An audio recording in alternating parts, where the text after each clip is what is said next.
Hola, ¿qué tal, Jacobs? Bienvenidos a un video más de El Jacob, donde increíble, pero cierto, pero soltó la sopa Lorenzo Córdoba sin querer, o no sé si lo hizo adrede o de plano lo hizo de cínico, ya que pues prácticamente escupe la verdad sin querer.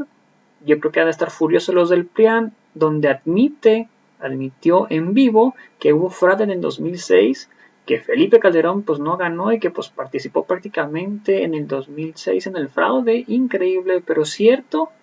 Así que pues sin más preámbulo, y pues como ya le quedaba la última carta a Loretito, a este tipo de Córdoba, pues decide ir con Loretito, y pues al parecer no fue lo que esperaba en la entrevista. Así que sin más preámbulo, veamos de qué se trata y cómo estuvo, y ahorita comentamos. ¿Por qué no?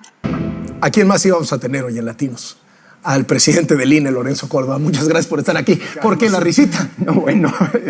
¿A quién más? Bueno, está bien. Por los tiempos se entiende. Gracias, Carlos. Un privilegio, como siempre. Bueno, creo que algunas veces ha mencionado el presidente López Obrador el nombre de Lorenzo Córdoba últimamente en las mañaneras, me parece. Me han contado que sí. Sí. Creo que puso unas grabaciones como los niños cuando descubren una nueva película, que nada más quieren ver El Rey León 7 veces, 3 veces aquella grabación. Sí, por cierto, una grabación ilegal sobre la que ni la Procuraduría anteriormente ni la Fiscalía han hecho nada. Y respecto de un hecho que ocurrió hace 7 años, lo cual me da mucha tranquilidad porque eso quiere decir que no traen nada en contra mía más que eso. Y respecto de un hecho, sí, muy desafortunado, del que tengo el privilegio, lo digo así, de ser uno de los pocos funcionarios públicos que reconoce un error, que ofrece disculpas públicas y que con el paso del tiempo, y lo digo con mucho orgullo, Carlos, hoy tenemos 36 diputaciones indígenas gracias a que el Consejo General del INE tomó acciones afirmativas a propuesta mía, precisamente para que por primera vez en la historia hubiera representación indígena. Pero yo creo que en tratar de entender por qué hace eso, por qué ocurre esto, pues me parece que es hoy ya evidente, ¿no? Por eso la risa. Porque estamos en medio de una embestida nunca antes vista desde el poder en contra del órgano electoral y en contra del sistema electoral. ¿Y va a ir Lorenzo Córdoba a la marcha? ¿Van los consejeros a la marcha? No, hemos decidido no ir. ¿Por qué? Porque sí, justamente se trata de ustedes. Se trata del INE, se trata de defender la democracia, no se trata de nosotros. Y creo que el primer punto es tratar justamente de romper la narrativa que desde el poder y los circuitos gubernamentales están tratando de vender. Que el tema, esto es para defender el salario de Lorenzo Córdoba. Exactamente. En realidad lo que aquí está defendiendo es un sistema electoral que nos ha dado estabilidad política, gobernabilidad y que ha permitido a cualquier partido ganar, que ha introducido un índice de alternancia nunca antes visto en la historia. Y lo que tenemos que ser muy cuidadosos es no jugar el papel en donde nos quieren colocar. Es decir, quieren vender la idea desde el poder de que el INE está en contra del gobierno, está en contra de algún que el INE es la oposición. Exactamente, y eso no es así. No vamos a quedarnos callados, no nos hemos quedado callados frente a las falacias, las mentiras, las descalificaciones que se han venido haciendo, pero una cosa es eso y otra es cruzar la línea y convertirse en oposición, porque no somos oposición de nadie. Y si fuéramos, lo reflexionamos, seguramente en alguno de estos programas, si fuéramos a la marcha, seguramente estaría el día después una fotografía de nosotros como la prueba probada de que esa narrativa que han querido construir, como aquella que desde que con insistencia, creo que nunca a alguien se le había mencionado tanto como candidato a la presidencia como yo en una mañanera, lo cual es una absoluta falacia, ¿no? Creo que Lorenzo Córdoba está convencido que mata al INE si se vuelve candidato a lo que sea, ¿no? Pero por supuesto. O sea, no lo va a matar López Obrador, lo termina matando Lorenzo Córdoba. De hecho, aquí mismo lo platicamos en un espacio, Carlos. Sí. Primero, no me interesa. Segundo, no puedo, porque constitucionalmente no puedo ocupar ninguna candidatura sino hasta pasados 2 años después del término de mi mandato. Así que en 24 no voy a ocupar ninguna candidatura. Y tercero, pues porque sería darle la razón a quien desde hace años ha querido construir el discurso de que el INE milita en contra de un partido, de un gobierno y a favor de alguno, pues aceptando una candidatura política. Así que claramente no. Fue demasiado lejos esta vez López Obrador y está jugando con fuego al meterse con el INE, que es una institución más popular que él, que es una institución que a la gente le gusta, que la gente la quiere, que la gente está dispuesta aparentemente a defenderla porque es sinónimo de democracia. Fue demasiado lejos López Obrador y esta es la chispa que le puede salir muy cara políticamente. Pues mira, no lo sé. Lo que sí es cierto es que es una buena cosa en términos democráticos que la gente salga a defender un sistema que cree que es un sistema que funciona y que de hecho funciona. Carlos, en los últimos 8 años y medio hemos organizado 330 elecciones. En ninguna ha habido un conflicto postelectoral. Esto implica el periodo de mayor alternancia en la historia, 62% de índice de alternancia, es decir, las probabilidades que tiene un partido de ganar la siguiente ronda es 1 de cada 3. ¿Eso qué quiere decir? Que el sistema funciona. Y la gran paradoja, el principal beneficiario de este fenómeno pues, ha sido Morena. No ha habido una sola elección que Morena haya ganado que no haya sido organizada por el INE. Dicho eso... Y ganado, súper ganado, ¿no? O sea, arrasó en la presidencial, se ha llevado gubernaturas. O sea. De manera incuestionable. De hecho, todos los triunfos de Morena y de los otros partidos, incluso las derrotas de Morena y de los otros partidos, todas han resultado de elecciones incuestionables. Y eso es algo que hace apenas 30 años era impensable en este país. ¿Por qué entonces López Obrador quiere destruirlo? Yo creo que la razón, y hoy, en estos días, y no es el López Obrador, sino el circuito en el poder, creo que ha quedado muy evidente. Lo que molesta no es el sistema electoral, lo que molesta es un órgano autónomo e independiente.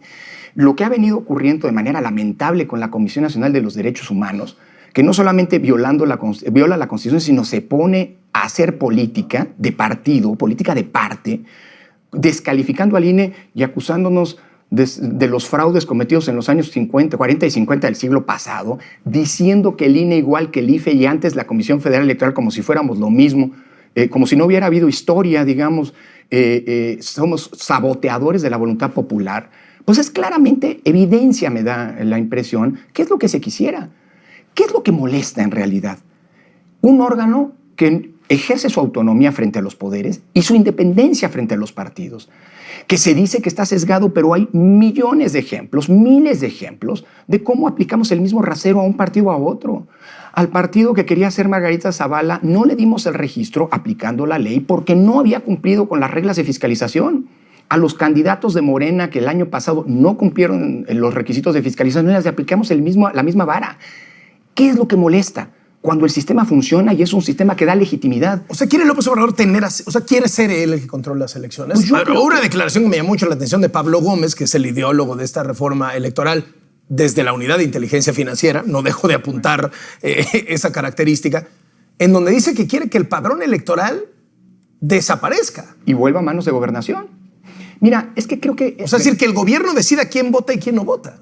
Para evidenciar qué es lo que está detrás de todo esto, me parece, Carlos, que es pertinente, digamos, hacer énfasis en cuáles son 5. Podemos hacer una lista muy grande, pero 5 conquistas democráticas.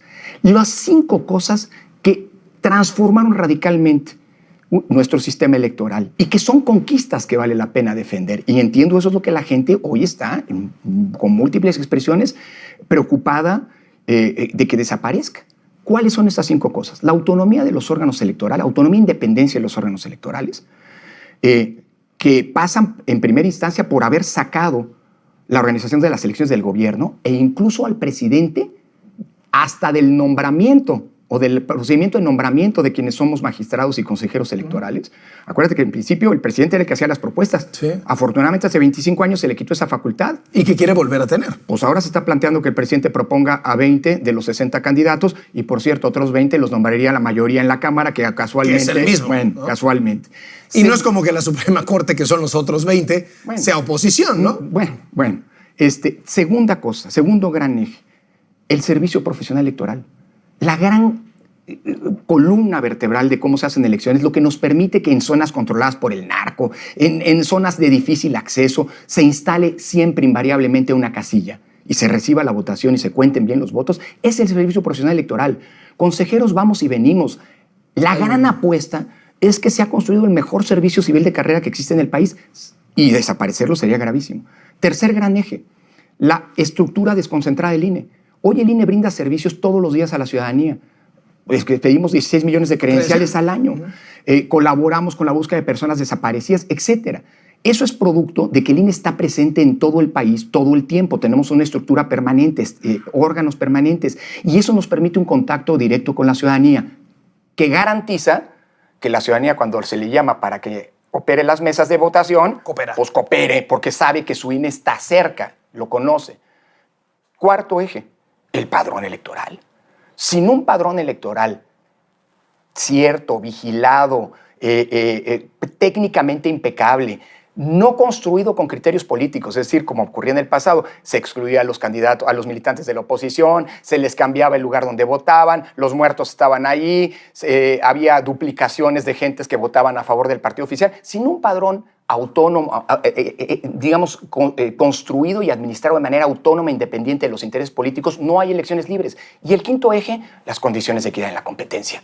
Esencialmente, el financiamiento público, que se puede discutir, y aquí mismo, me acuerdo, lo platicamos, Carlos, vale la pena hasta reducirlo sin perder la esencia de la lógica por la cual se creó el financiamiento público. Generar un piso mínimo de equidad, y lo mismo vale para acceso a radio y de televisión. Si estos 5 ejes se pierden, y afortunadamente todos están en la Constitución, nuestro sistema electoral inevitablemente va a tener una regresión. Así como estamos viendo las cosas hasta ahora, Lorenzo Córdoba piensa que va a haber reforma constitucional.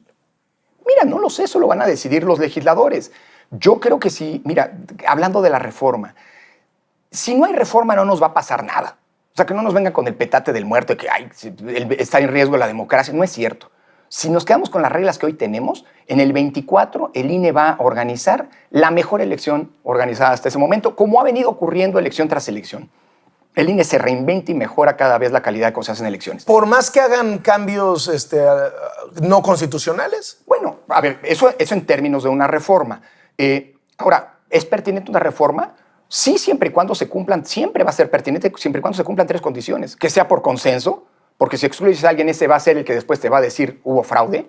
Segundo, que sea para mejorar lo que tienes, porque si hacemos con lo que le decía algún diputado de Morena que presidió la Cámara, ya cambiaron las cosas. Ahora es tiempo de que vuelvan las elecciones a la Secretaría de Gobernación, de veras, si tiramos 30 años a la basura. Y tercera cosa, que se haga con información cierta, confiable, diagnósticos verdaderos, porque que se haga con la cabeza, porque si haces una reforma con el estómago o a partir de filias, fobias o peor aún, rencores personales, va a salir mal. Dicho eso, yo no sé si este es el mejor momento para hacerlo. Carlos, lo vemos todos los días. La contienda presidencial ya arrancó ilegalmente, ¿eh? Y el INE ha sancionado y el Tribunal Electoral ha sancionado a quienes están anticipándose. Pero se habla de corcholatas, hay pasarelas en los partidos de oposición. ¿De veras vamos a cambiar las reglas del juego cuando el juego para todo efecto práctico ya comenzó? No es lo más conveniente. Así que yo creo que hay que pensar todo esto. Yo diría... No elevó ya demasiado el presidente el costo de esta reforma y él mismo se metió el pie. Pues no lo sé. Eso tendrá que verse en las próximas semanas a partir de los arreglos que se lleguen o no en las cámaras. Veo muy complicado, muy polarizado el ambiente. Veo muy difícil la construcción de consensos. No hay que olvidarnos que hoy la mitad de la Cámara de Diputados sigue denunciada penalmente por traición a la patria. Yo no sé si ese es el mejor contexto para construir consensos, o a lo mejor lo que está pensándose no es en construir consensos, sino en mayoritear. Y si vamos a una reforma electoral que, a diferencia de las que han ocurrido en los últimos 25 años, sean producto de un mayoriteo, la reforma electoral va a ser fuente de los problemas cuando hoy lo electoral ya no es un problema como ocurría hace 30 años. ¿Alguna vez me imaginó Lorenzo Córdoba que íbamos a tener un presidente que, a ver, llevamos ya 4 años, que siga gobernando desde el rencor? O sea, uno entiende que al principio, pues, ves al pasado, ya casi va de salida, o sea, ya está más de salida que de entrada. Y, este tamaño de rencor. Pues mira, sin meterme a discutir qué pasó en el 2006, porque yo soy de los que cree que la historia, que hay que caminar cuando tenemos tantos problemas viendo hacia adelante y no por el retrovisor. Se menciona tanto el 2006 como si fuera la fuente de todos nuestros problemas. Y sin lugar a dudas, vuelvo a insistir, no nos debe volver a pasar como sociedad un 2006. Pero precisamente para que no nos pasara, ya hubo 2 reformas electorales. Se cambió en 2007 el sistema de comunicación política precisamente para que los problemas que tuvimos en 2006 no volvieran a ocurrir. Se puso en la Constitución que los servidores públicos no podían intervenir en procesos electorales ni con recursos ni actuando para evitar las distorsiones en la equidad de la competencia, precisamente para que no nos pasara lo de 2006. En 2014 se volvió a reformar la Constitución. O sea, con las reglas de hoy, la elección de 2006 se hubiera anulado. Pues no habría podido ocurrir, porque la autoridad electoral habría sancionado a tiempo, habría impedido, hoy tenemos herramientas que no se tenían entonces para impedir la intromisión indebida desde el gobierno, para impedir y sancionar a empresarios que compraron publicidad no pudiendo hacerlo, para, digámoslo así, encauzar la disputa a través de las resoluciones de las quejas que hoy son mucho más ágiles. Entonces no se tenían medidas cautelares, hoy sí se tienen. Es decir, 2006 no podría ocurrir nunca más porque precisamente para eso cambiamos las reglas del juego electoral. Por eso justamente en los últimos 8 años y medio hemos tenido el periodo de mayor estabilidad política electoral en nuestra historia. Y cambiarlo, sobre todo cambiarlo no para ajustar, no para mejorar, que es mejorable el sistema electoral, que se tiene que abaratar el costo de las elecciones. Yo estoy de acuerdo. Eso justo iba yo a eso. Hay o sea, algunas partes pero que no lo cambias conectan. dinamitándolo, Carlos. No te lo cambias tirando el puente para construir uno nuevo. Lo vas ajustando y reforzando, ¿no? Sí, o sea, es decir, claramente López Obrador quiere tener el control del árbitro, quiere ser él el árbitro, quiere ser él el que organiza las elecciones. No me cabe duda, pero ¿cómo lo está disfrazando? Está diciendo, oye, vean cuánto gana Lorenzo, vean cuánto cuestan las elecciones, vean la lana que se llevan los partidos.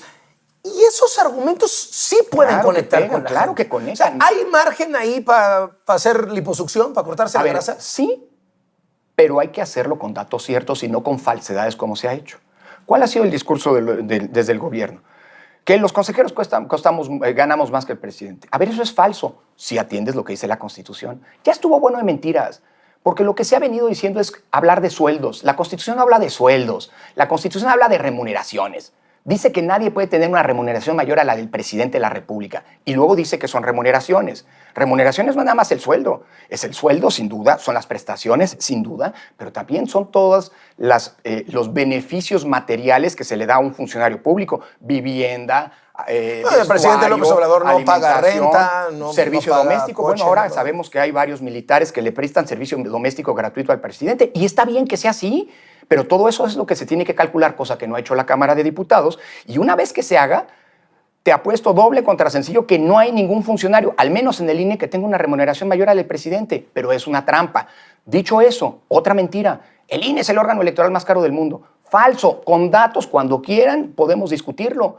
Proporcionalmente al tamaño del país, el Tribunal Electoral de Panamá, el Tribunal Superior Electoral de Brasil o la Registraduría de Colombia son órganos que son más caros que el INE. Aunque el INE cumple funciones que aquellos no tienen. Por ejemplo, nosotros monitoreamos toda la radio y la televisión. En Brasil, ahora en las elecciones, una de las quejas de Bolsonaro es que algunas radiodifusoras habían apoyado a Lula dándole más tiempo. Y el Tribunal Superior Electoral de Brasil dijo, no hay modo de saberlo y no lo estás probando. Y dijeron, en ningún lado del mundo, me decían a mí, se puede saber. No, en México sí, porque nosotros monitoreamos, cosa que ustedes no hacen. Dicho eso, que las elecciones son las más caras. ¡Falso! Lo que costó la inversión en urnas electrónicas en Brasil para esta elección es prácticamente lo que cuesta hacer una elección federal en México. Lo que costó solo el sistema de difusión de datos preliminares, el equivalente al PREP, en Colombia, fueron $300 millones, solo ese sistema. El 75% de lo que te cuesta hacer una elección en México. Solo un sistema cuesta las 3/4 partes de lo que cuesta. Es decir, es un discurso que conecta mucho, pero es un discurso plagado de mentiras y Pero falacias. hay por dónde recorrer. Claro que hay muchas maneras de hacerlo. ¿Qué es lo que más cuesta de nuestras elecciones? El trabajo de campo que se tiene que hacer y que es producto de la desconfianza, Carlos. En pocos países del mundo, a los funcionarios de las casillas se les sortea entre millones y millones de ciudadanos. El INE tiene que visitar a 13 millones de ciudadanos en sus casas cada vez que hay una elección. ¿Sabes lo que cuesta eso en un país tan grande como el nuestro? Bueno, y necesitamos, todo esto es para sacar de ahí a 1,5 millones de funcionarios de mesa. ¿Por qué tenemos que visitar a 13 millones cuando necesitamos más de 1,5 millones? Porque la desconfianza hizo que se tuviera que sortear y que fueran muchos y entonces no vaya a ser que el INE vaya a poner a los funcionarios a modo. Y eso cuesta. ¿Por qué no reducimos, por ejemplo, en lugar de 13 millones de visitas, a la mitad? Te ahorraste la mitad del trabajo, del gasto de trabajo de campo. Pero, ojo, que después los partidos, si se hace eso, no vengan a decir, ay, no me hicieron fraude porque no hubo un verdadero sorteo aleatorio. Es decir, hay muchas cosas que se pueden hacer, que se pueden mejorar, pero que muchas... Te pongo otro ejemplo, perdón. En México, que por cierto, Pablo Gómez, ahora que lo mencionaba, siempre se queja de que en otros países se tienen los resultados en la noche y en México no. Falso, en México se tienen resultados la misma noche. Y ustedes se han dado cuenta, y son muy precisos. Son preliminares, eso sí. ¿Por qué? Porque el cómputo por ley empieza hasta el miércoles siguiente. En algún momento yo dije, oigan, ¿por qué no le hacemos como se hace en la Ciudad de México? Que en la noche misma de la elección, conforme van llegando los paquetes, se hace el cómputo legal. Así pasa en muchos países. ¿Sabes qué me contestó un funcionario? Era el representante entonces, luego fue diputado del partido gobernante. No, espérennos, porque nos quitan esos 2 días para preparar nuestras impugnaciones. Y claro, esos son 2 días en los que tienes que mantener el despliegue territorial y pagar sueldos y salarios a más de 60,000 personas. ¿Será que al final el INE se vaya a quedar con 7 consejeros? Porque no haya consenso para nombrar a los, Pues a los que los van a sustituir a ustedes. Mira, yo esperaría que no. El INE puede funcionar con 7 consejeros. Ellos tendrán que nombrar a un presidente o presidenta entre ellos mismos, pero no es lo ideal. Porque eso abre la puerta a que en el 2024 alguien diga, híjole, se hizo una elección sin que el órgano estuviera debidamente integrado. Jurídicamente no tendría problema, pero creo que en términos de legitimidad no es lo más conveniente. Sobre todo cuando tenemos jugadores tan tramposos y tan poco leales con las reglas del juego. ¿Qué sí de la reforma electoral de López Obrador? ¿Hay algo bueno? Sí, yo creo que, por ejemplo, el avanzar hacia el voto electrónico es una buena idea. Ya el INE ha avanzado mucho en esto. Los brasileños son un ejemplo mundial de cómo se pueden hacer elecciones confiables con urnas electrónicas.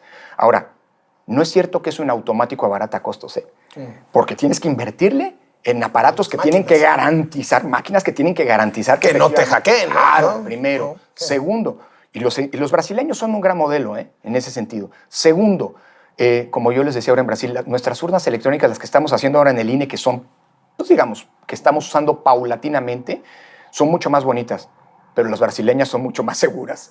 Llevan 25 años de ventaja. Ahora, tienes que pagar la actualización de las máquinas, tienes que pagar el mantenimiento, no las puedes meter a una bodega. O sea, tienes que actualizar los sistemas. Es decir, tampoco es que sea necesariamente más barato, pero sí es mucho más ágil. La gran ventaja es que los brasileños, un país de 157 millones de electores, a las 9 de la noche ya tenían los resultados definitivos de la elección. Creo que eso valdría la pena explorarlo, aunque probablemente introducir el voto electrónico tenga que ser más pausado para evitar generar Dice, por cierto, el problemas. presidente López Obrador que deberíamos seguir el modelo de Costa Rica, que deberíamos seguir el modelo de Brasil, Sí. en donde, pues entiendo, han premiado al INE, ¿no? Sí, es una paradoja curiosa. El 5 de febrero en el Teatro de la República en Querétaro, yo estaba ahí presente, dijo que iba a presentar una reforma electoral para 3 cosas. Uno, para que se acabara, bueno, que iba a presentar una reforma electoral para que ya no hubiera fraudes y no votaran los muertos. Yo declaré, bueno, pues los fraudes electorales en México no hay desde hace mucho y los muertos no votan desde que tenemos este padrón electoral. Sí hay algunas organizaciones que reviven a los muertos para que firmen consultas populares y qué sé yo, pero eso se llaman trampas y gracias a que el INE tiene el padrón se identifican y se sancionan. Y dijo allí, es que deberíamos mirar hacia Costa Rica. En ese periodo había elecciones en Costa Rica, las presidenciales. Y sí, el lunes pasado, el lunes 7, el Tribunal Supremo de Elecciones de Costa Rica le otorgó un reconocimiento al INE, el reconocimiento Cátedra de la Democracia, que es el premio más importante que ellos entregan por su contribución a la construcción de la democracia en América Latina, la colaboración que se ha tenido con muchos países, en fin, un reconocimiento al propio INE. Y casualmente en Brasil, donde que también dijo el presidente, es un país que deberíamos imitar en su sistema electoral, pues fíjate que ahora estuve como jefe de las misiones de observación electoral internacionales a petición del Tribunal Superior Electoral de Brasil, precisamente porque estaba sufriendo ataques desde el poder por parte del presidente Bolsonaro, muy similares a los que el INE está sufriendo por parte del poder en México. Y entonces nos llamaron a nosotros como una manera de contribuir a blindar la integridad electoral en Brasil. Son paradojas. Bueno, ¿qué va a hacer Lorenzo Córdoba cuánto queda? ¿4 meses? Poco más de 4 meses, 149 días. 149 días. Eso dividido en mañaneras. 145 días. Bueno, eso sí. Bueno. Son como 12 años, ¿no? Pero no, ya. ¿Qué viene después? Bueno, a partir del 4 de abril yo me reincorporo a la Universidad Nacional Autónoma de México. Yo tengo una licencia como investigador del Instituto de Investigaciones Jurídicas. Me voy a seguir dedicando a las cuestiones electorales. El caso de México y el acoso, esta embestida en contra de las autoridades electorales y la resiliencia de las autoridades electorales están sirviendo como ejemplo en el mundo para poder generar las mejores prácticas y poder blindar a los órganos electorales frente a este fenómeno que está ocurriendo en muchos lados. Trump en Estados Unidos, Bolsonaro en Brasil, el caso mexicano. Así que, bueno, pues toca, Carlos, seguir defendiendo la democracia, seguir haciendo política no partidista en el mejor sentido. La universidad es un buen espacio y, pues bueno, si se vuelven a abrir los espacios en los medios de comunicación que tenía antes, pues seguir opinando y seguir defendiendo a la democracia desde otras trincheras. ¿Qué haría Lorenzo Córdoba si ahorita sale de aquí, del estudio, y se topa a López Obrador? ¿Se saludan? ¿Qué le diría? ¿Le diría ya? ¿O qué le diría Lorenzo Córdoba? A ver, Carlos, es que yo desde que el presidente López Obrador tomó posesión, nos hemos encontrado en algunos lugares, en paraderos, en carreteras, comiendo barbacoa, ¿no? Y en algunos actos públicos. Y por supuesto sí, siempre pero hay nunca mucha cordialidad. en esta atmósfera. No, yo varias veces planteé la posibilidad y la necesidad de reunirnos con el presidente, de reunirme con el presidente, entre otras cosas para explicarle el sistema electoral. Y no quiso. Porque su discurso está plagado de falacias y de equívocos. Entonces, explicarle, por ejemplo, cuánto cuesta realmente el INE. ¿Y no aceptó que hubiera una cita? Hasta ahora nunca me han dicho lo que me dijeron en su momento interlocutores fue que no quería reunirse conmigo para que no se diera la impresión que estaba metiendo con las cuestiones electorales. Bueno, está bien, yo respeto mucho ese planteamiento. Lo que sí digo es que la comunicación con el gobierno ha sido muy fluida. Creo que nunca, como con este gobierno, había habido comunicación y colaboración de parte del INE, con la Secretaría de Gobernación, con la Secretaría de Hacienda, con la Secretaría de Economía, con la Secretaría del Trabajo. En virtud de la reforma laboral, yo soy miembro integrante de la Junta de Gobierno de la... O sea, el tema es el presidente. Pero es que en este gobierno el presidente es todo. Sí, bueno, en fin, pues sí. Y mira, colaboración ha habido y seguirá habiendo. Somos un órgano del Estado autónomo, pero del Estado. Y sabemos que tenemos que colaborar para brindar servicios a la ciudadanía. Si el presidente no quiere que nos reunamos, pues no nos reuniremos. Tal vez cuando termine nos reuniremos y podré finalmente explicarle que ese es mi deseo. Cómo a lo mejor le mienten, a lo mejor tiene información errónea. Pues explicarle qué es el sistema electoral que tenemos y explicarle por qué vale la pena defender las conquistas que él y muchísimas otras personas, con el paso del tiempo y luchas no menores, logramos construir y que vale la pena defender. En este momento, y con esto cierro, ¿cuál sería el pronóstico de Lorenzo Córdoba? ¿Muere el INE? No, lo he dicho incluso en sesiones y hay quien se molesta. Hay mucho INE y eso se ha demostrado gracias a la alianza con la ciudadanía y también estoy convencido que hay INE para mucho rato, para beneficio de todas y todos, las y los ciudadanos, y también de nuestras conquistas democráticas, Carlos. ¿Se equivocó López Obrador metiéndose con el INE? ¿Y lo va a pagar? Pues no lo sé, yo creo que no entiende muchas de las cosas del sistema electoral, que son justamente las conquistas que le permitieron en su momento, con un amplísimo respaldo ciudadano, llegar a la presidencia de la República. No sé si se haya equivocado, ahí sí no pretendo, nunca lo he sido, ni lo seré, no me voy a pretender ser un intérprete de la historia misma dirá si se equivocó o no se equivocó. Por lo pronto, creo que la ciudadanía no se equivoca defendiendo a su Instituto Nacional Electoral y al sistema democrático que hoy tenemos. ¿Hay altas expectativas de la marcha? Pues mira, porque donde se juntan 20,000 personas, ¿no? Pues mira, no lo sé. Yo creo que en un contexto en el que ha habido tanto acoso a la sociedad civil, tanto acoso a la prensa, es una muy buena cosa que la ciudadanía no se olvide que una de las grandes conquistas democráticas y que son irrenunciables es el legítimo derecho a la protesta dentro de los cauces legales. Y creo que el día en que eso se agote, se nos agotó la democracia. Así que yo creo que esta es una de las múltiples expresiones de que la democracia en México sigue viva. Estos insultos del presidente a los que se manifestarán el domingo, ¿hablan de un aspirante a dictador? ¿Hablan de brochazos dictatoriales? No lo sé, pero te lo digo así. A mí sí me llama mucho la atención, habiendo estado cercano a las elecciones de Brasil, las similitudes de ese discurso de odio, incluso, que desde el poder escuchamos a lo largo de un año en Brasil en contra de las autoridades electorales, en contra del sistema electoral, advirtiendo un fraude con el discurso que escuchamos casi cotidianamente en México. Entonces, ¿te parece mucho más López Obrador a Bolsonaro que a Lula? Desde el punto de vista del compromiso con las instituciones, me parece que sí. Lorenzo Córdoba, muchas gracias por estar en Latinos. Al contrario, un placer, Carlos. El presidente del INE, Lorenzo Córdoba. Bueno, pues ahí está Lorencito Córdoba, donde pues prácticamente aceptando que en el 2006 hubo fraude, dice pues que no hay que ver por el retrovisor lo que pasó en el 2006, que no hay que ver lo que pasó en el 2006, que por eso ha sido la reforma del 2007 y después la del 2014, o sea que pues prácticamente fue un usurpador, Felipe Calderón, donde él mismo le dice que se tuvo que ver pues prácticamente anulado la elección esa del 2006. Él mismo lo dice por todo lo que pasó. Según él dice que porque el financiamiento, pero no, sabemos que hubo fraude prácticamente.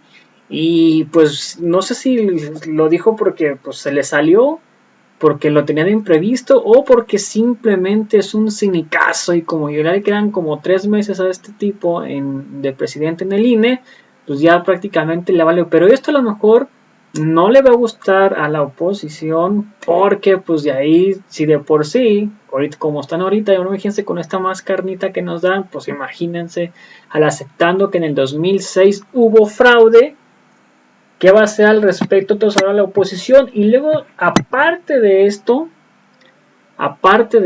que de donde hubo fraude en el 2006, pues prácticamente está una encuesta hechos por ellos mismos donde dice que 8 de cada 10 mexicanos quieren la reforma electoral, donde quieren que se voten a los consejeros, que se reduzca el dinero a los partidos políticos, que se reduzcan los diputados federales, los diputados locales, los senadores, que se le baje el dinero a los partidos políticos, que quiten todos los INES, que hay 32 INES en los estados, que por eso nada más es un doble costo a lo tonto, y que se reduzca el tiempo en la tele al INE, porque el INE nada más, sus anuncios del INE es una, para renovar la credencial del elector y dos, para que vayas a votar.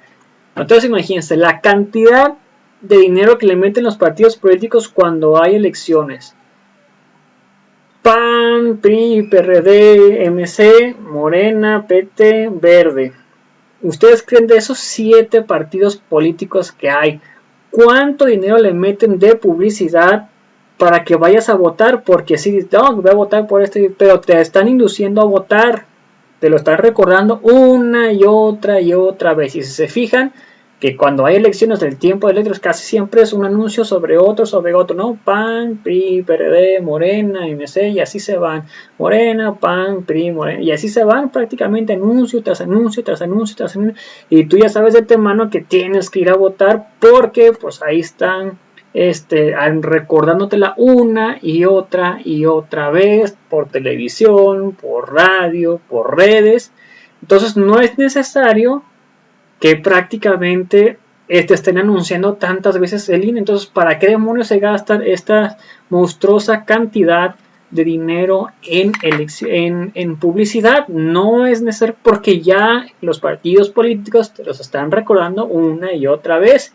Y más aparte, ya sabes de antemano y en todas las instituciones que has sido de gobierno que tienes que tener la INE actualizada. Entonces, si no tienes tu INE actualizada, no puedes hacer prácticamente casi nada porque te la piden actualizada, o si no la tienes, es prácticamente lo mismo. Entonces, ¿para qué demonios quieren dinero para seguirse pues anunciando en la televisión, en medios y así? Como que a lo mejor al INE le dan presupuesto y dice, cabrón, pues tengo todo este dinero, pues ¿qué hago? No, pues le invierto publicidad y publicidad y publicidad y publicidad. Y al parecer, como ustedes vieron a Lalito Moreno, que maquillaba las cantidades de que vamos a poner, es decir, de publicidad de recibo de, no sé, de Televisa, vamos a poner que fueron 20 millones, tú ponle que fueron 25 millones en publicidad y le dices a Televisa, ¿sabes qué, Televisa? Te voy a estar contratando bien machín en anuncios, ¿sabes qué, TV Imagen? ¿Sabes qué, TV Azteca? 20 millones en anuncios, pero tú me vas a poner a mí que fueron 25 millones y yo pago pues prácticamente los impuestos, ¿no? De lo que se vaya a gastar. Yo me imagino que se han de ver más. Ok, si tú los pagas, adelante. Y se han de chingarse esos milloncitos prácticamente para estarse. Yo creo que, yo me imagino y estoy 100% seguro que Lorencillo Córdoba y Ciro Murayama han de tener sus cuentas a full, a tope en Andorra. Porque dicen que Felipe Calderón tiene cuentas multimillonarias en Andorra. Y como Lorencito Córdoba y Ciro Murayama avalaron este fraude, imagínense cuánto dinero no les de haber dado en efectivo Felipe Calderón. Le había dicho, a ver, güey, pues gracias por el fraude, güey, te portaste chido, ahí te van 40, 50, 60, 100 millones de pesos. Nomás no los metes aquí, mételos allá en Andorra. Y pues, ¿qué es lo que pasó? Pues yo me imagino que claramente así fue, ¿no? Ella de tener su dinero prácticamente, ha de estar podrido en dinero, tanto Lorenzo como Ciro, porque, pues imagínense la cantidad de dinero que se mueven. Y ahora, como antes no le resultaban cuentas, empezaron a ver, a resultar cuentas, prácticamente a partir de este tipo de Peña Nieto, de que ahí se dieron cuenta de que pues había estafas de cientos de miles de millones de pesos, y ahí se empezó a dar cuenta. Pero en el sexenio de Calderón y en el sexenio de Fox no se transparentó, o casi no se transparentó nada, que en ese sexenio, sobre todo en el de Fox y la mayoría de Calderón, que Fox también le ha de haber metido billete y ha de haber comprado a Lorencito y así, mira, yo soy Fox, mira, ahí te va, güey, para que me consigues el frente, porque no quiero que llegue Felipe, porque no quiero que llegue AMLO al gobierno, y ya también lo ha de haber dicho que hizo todo lo que hizo en sus manos Fox para que no llegara Andrés Manuel a la presidencia. Y me imagino que una de las principales es dinero, porque es cuando hubo la mayor de excedentes petroleros que ha tenido México en el mundo. O sea, hace que el mejor momento de México en la historia de México, que es cuando prácticamente México le sobraba billetes. Es como si tú tienes un negocio y te llega y compraste, ¿no?, una cantidad considerable de, no sé, de cuadernos, tú vendes cuadernos y de repente pues compras, no sé, unos, ¿qué te gusta? 1 millón de cuadernos, un decir, no digo que es así, pero más o menos compras 1 millón de cuadernos, y todos estos cuadernos pues tú sabes que están a $1, pero tú los vendes a 2 o 3 pesos, porque pues prácticamente la ganancia, si no nadie te los va a comprar. Pero resulta que tú cuando llegas y estaban 3 pesos y tú ya los compraste y estaban $1, y resulta que los cuadernos prácticamente que están hechos, o las plumas también, que de costar $1, se multiplicaron y valían 10 veces más. Entonces tienes un excedente petrolero, excedente de dinero a lo bestia prácticamente, porque compraste 1 millón de cuadernos y ahora vale 10 veces más, o sea, vale 12 o 13 o 14 o 15 pesos del cuaderno o la pluma o la pluma. Entonces imagínate, y tienes 1 millón y ahora te lo están comprando 10 o 15 veces más prácticamente, y resulta que los empiezas a vender y a vender y a vender y a vender y a vender y a vender, y vendes el 1 millón de cuadernos, pero supongamos que, o bueno, miles de millones de cuadernos los vendes, entonces tienes unos excedentes de utilidades encabronadísimas, porque le invertiste lo mínimo y estás ganando 10, 15 veces más del valor del cuaderno. No, hombre, pues imagínate todo ese dinero, que se habla de alrededor de más de 500,000 millones de dólares en excedentes petroleros. 500,000 millones de dólares de excedentes petroleros. Era para que, no, hombre, el pinche país hubiera crecido encabronadamente, una inyectadera de dinero del gobierno, y estuviéramos creciendo exponencialmente al puro estilo de Arabia Saudita, ¿no? Que ellos le meten dinero, que tienen excedentes y son ellos petroleros, están metiendo dinero, pues Arabia Saudita, sus pueblos de acá haciendo obras, y esto era para que México hubiera crecido como no tienen una idea, pero pues al parecer no fue así. ¿Dónde quedó todo ese dinero? 500,000 millones de dólares. Ese dinero no lo tiene ningún banco, ninguno. Despilfarrado prácticamente, entregado, malgastado, sobornos, despilfarros, completamente, pues se perdió. No hay como que digas, mira, los 500 millones de pesos aquí se ve reflejado, hicimos esto, esto y esto. No, resulta que hacen una pinche estela de luz carísima, que no sirve para animales y una barda de la más cara del mundo que tampoco sirvió para nada. ¿Y dónde quedó ese dinero? Y entonces imagínense, esos 500 mil millones de pesos, ¿cuánto dinero creen que agarró Fox? ¿Cuánto dinero cree que agarró Calderón y todos sus achichiques y todos sus allegados? Y más aparte, todos los pinches sobornos que han de haber dado, sobre todo al INE, ya debe haber, pues tengo 500 mil millones de dólares, pues le doy 100 millones de pesos para que me vale estafada y no la hagas de tos, mételos allá en Don Rita. Que también eso estuvo haciendo Felipe Calderón alias el Borolas. Entonces, pues imagínense, pero pues bueno, no sé ustedes qué opinan al respecto de esto. Prácticamente Fox y Calderón, de la peor historia de, pues prácticamente de la administración en México, una de las peores, y si no me atrevo a decir que la peor, porque fue un mundo de dinero lo que despilfarraron prácticamente. A lo bestia, a lo bestia, a lo bestia.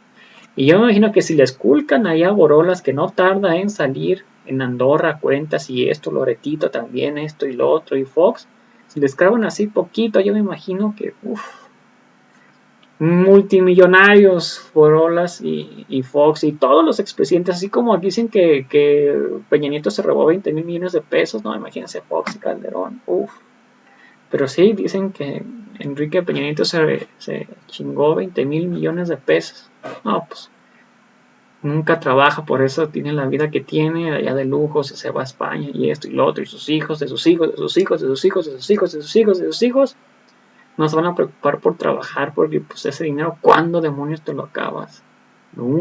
Bueno, sí, o sea, dentro de muchísimo tiempo. Así que pues bueno, no sé ustedes qué piensan al respecto de esto. Déjenme mencionarles si me pueden apoyar con estrellas que no afecten tu economía. Sería completamente fantástico. Compartir esta estrellas color dorado. Te van a aparecer desde 99 hasta 530 estrellas. Con estos 3 puntos color morado le das en quiero colaborar y por solo 99 pesos mensuales para consolidar el canal, el apoyo al canal, te lo agradecería muchísimo. Puedes cancelar cuando tú quieras. Vamos a ver la gente qué opina al respecto de esto.